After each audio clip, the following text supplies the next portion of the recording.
In the peaceful suburbs of Enugu, Sylvia and Stan began their journey as a husband and wife. Sylvia, just 22, was radiant, hopeful, gentle, and deeply in love. Stan, 25, a rising engineer, adored her so much and promised her the world.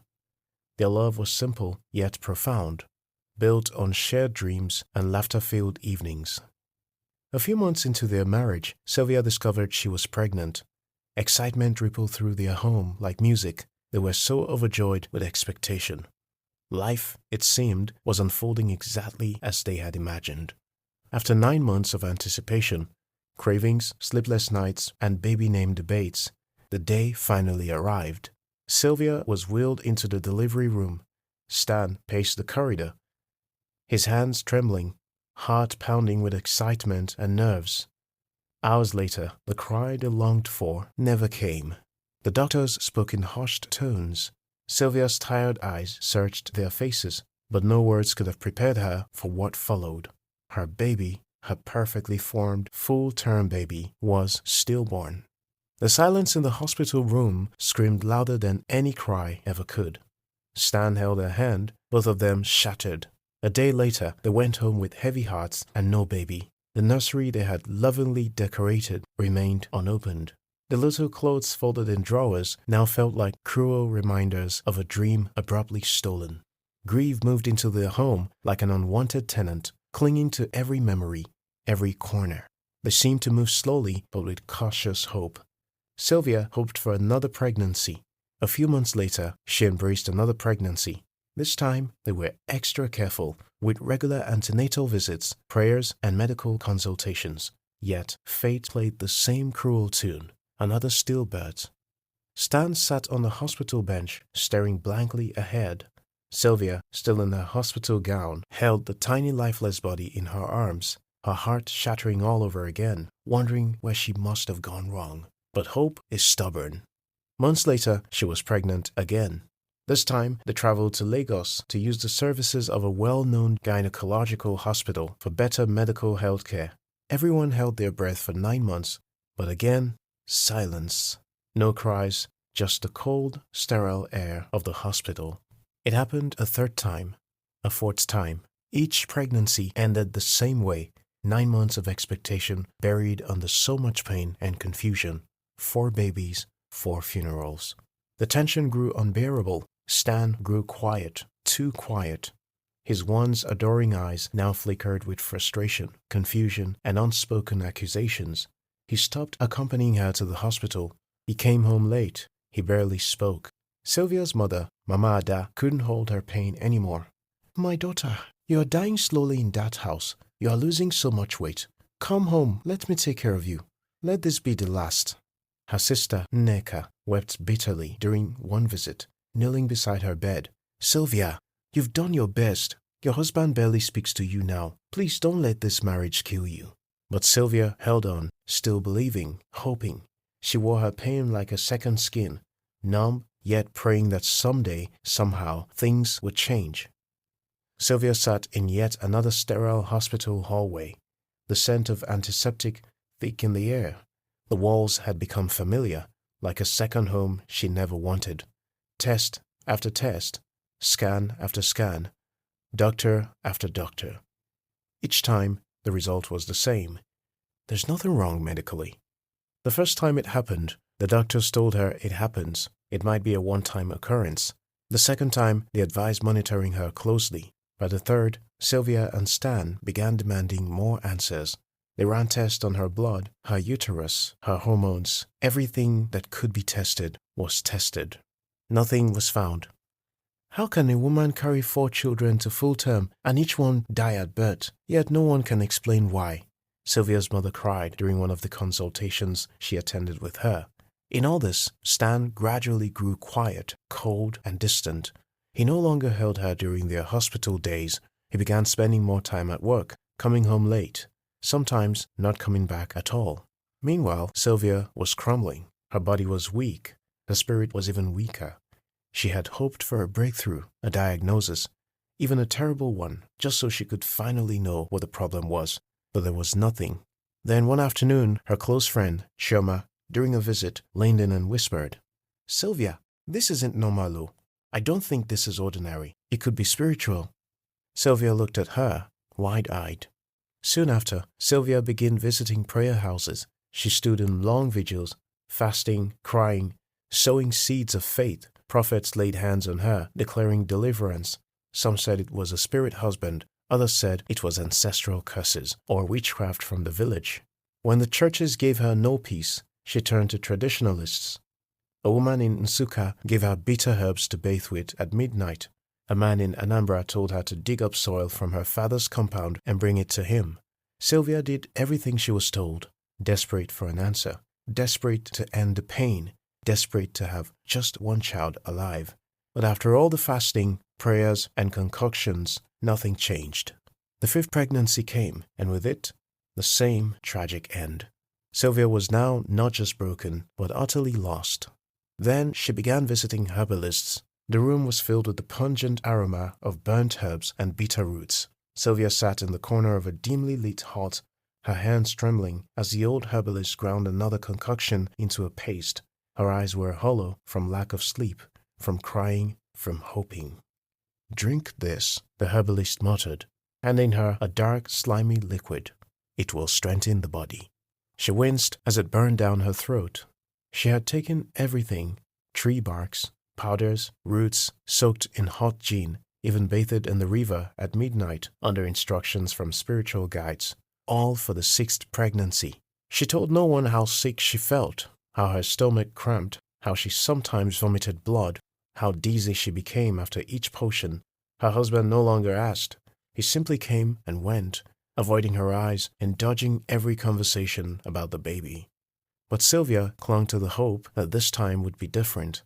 She prayed harder, obeyed every instruction from every prophet, every herbalist, every voice that promised her life. Then one morning, just after her 7th month, Sylvia collapsed in her kitchen. She woke up in a hospital emergency room, surrounded by beeping machines and frantic nurses. Her mother and sister stood nearby, faces streaked with tears. The doctor came in, his face grim. "We ran some tests. Sylvia, you have advanced liver damage. It's end stage. You're bleeding internally. We estimate you have about 3 months to live." The words shattered the room. Sylvia stared into space, numb. Her unborn child had already been lost, another tiny heartbeat that never made it into the world. And now she was dying too. As Stan got the news, he didn't even bother coming to the hospital. He sent a brief message to her sister. "Tell her I'm sorry, but I can't do this anymore." That was the last they heard from him. Lying on the hospital bed, Sylvia could feel death pressing closer with each breath. Her mother sobbed at her bedside, whispering, "We told you to leave that marriage. Now look at you." But Sylvia had no words. She had reached her breaking point. The rain tapped gently against the hospital window as Sylvia lay curled in the sterile white sheets, her body frail and her spirit even weaker.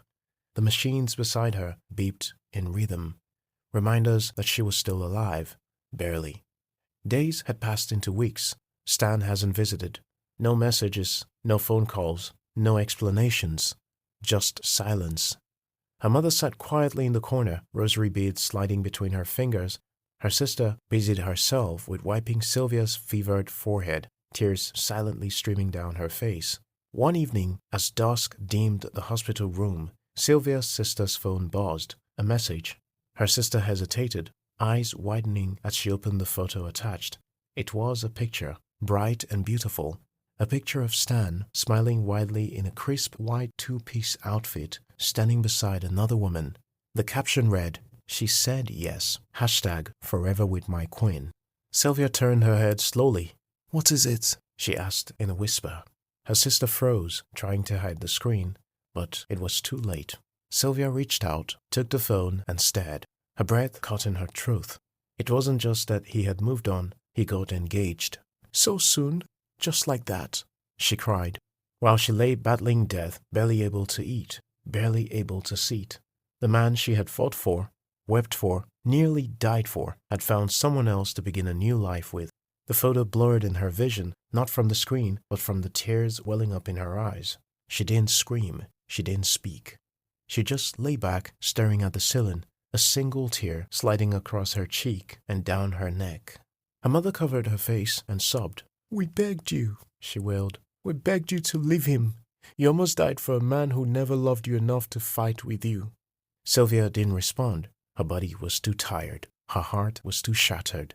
She had lost 6 children. She had lost her health. Now she had lost the man she once called husband.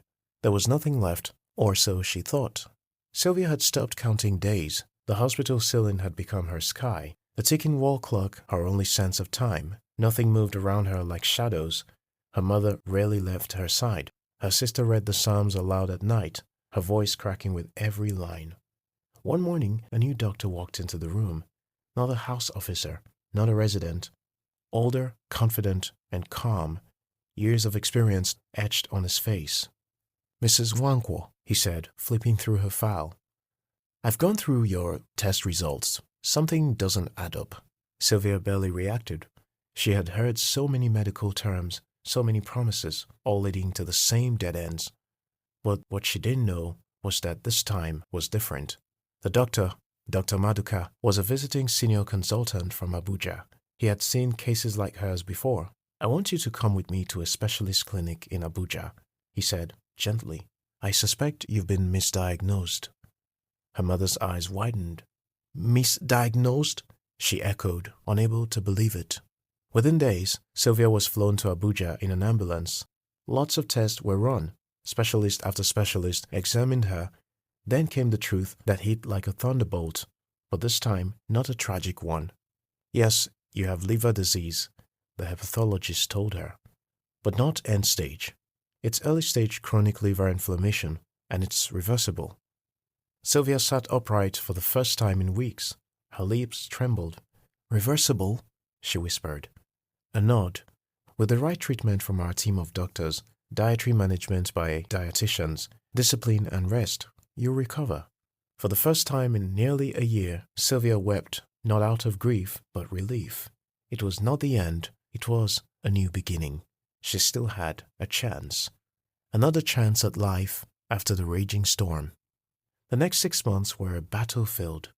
Daily medications, therapeutic diets, IV drips, pain and weakness. But with every injection, with every cleared lab result, Sylvia clawed her way back to life.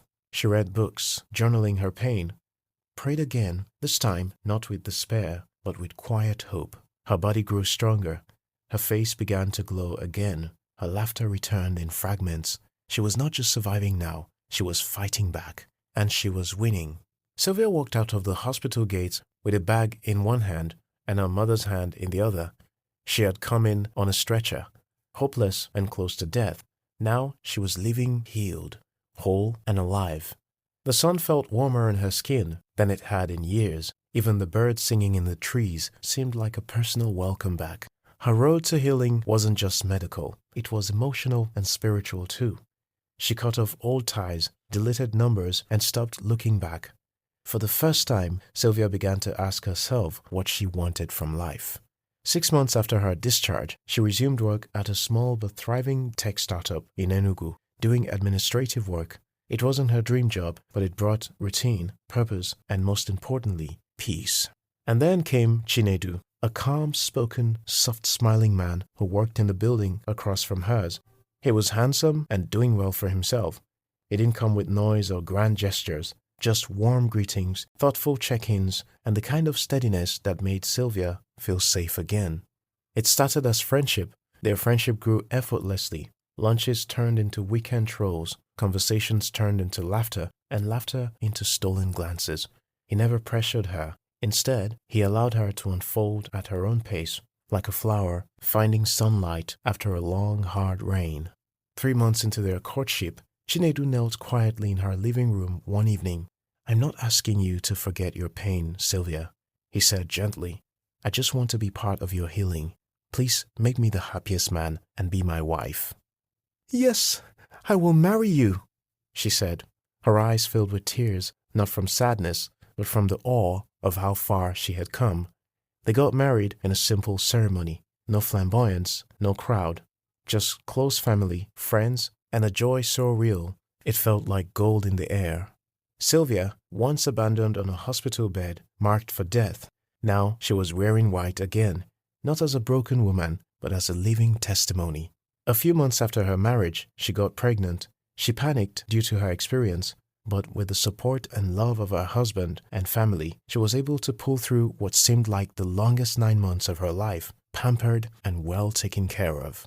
The sterile smell of antiseptic, the hum of distant machines, and the soft padding of nurses' feet filled the room. But for Sylvia, time had frozen. She lay on the hospital bed, sweat clinging to her brow, fingers clenched tightly around Chinedu's hand. After hours of labor, pain, and breathless waiting, a sound pierced the room. A baby's cry, not silence. A cry.